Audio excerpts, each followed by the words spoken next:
Now, in the short term, we know we can make our office virtual. We can all go home. We can all say, oh, I'm going to send you the report, send me an email. We'll jump on Zoom for a conversation. We can mechanically do it in the short term. And in that first order, how do we get the job done today? No problem. That's doable. But what we worry about, I think, is that longer term, and it's what we're going to see 2 to 5 years down the road. And this is what people aren't talking about yet.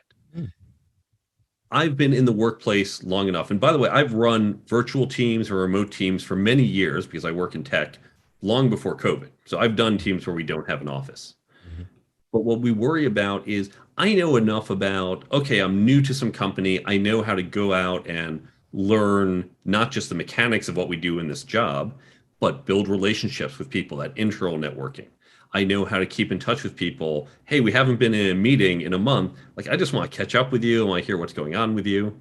I know how to do that. But younger people, someone right out of school who haven't been in the office, who haven't done that learning by osmosis, they're not going to develop these skills as well.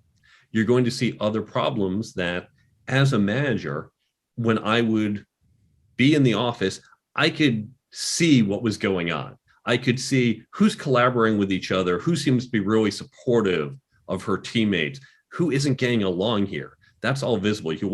What's the mood? We just had layoffs last week. Boy, everyone's really down right now. I could just sense that without saying a word.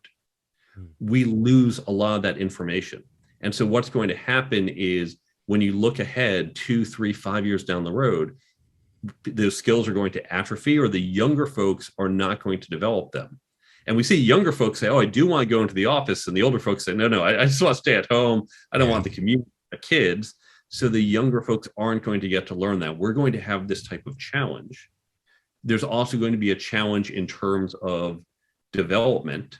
So if, for example, I were to run an office, and some people are around a lot and others, well, they move to the beach hundreds of miles away. I see them once a quarter, they might come in. My understanding of people, my relationships are going to be more for the in-office people, and that's going to create a bias in the promotion chain.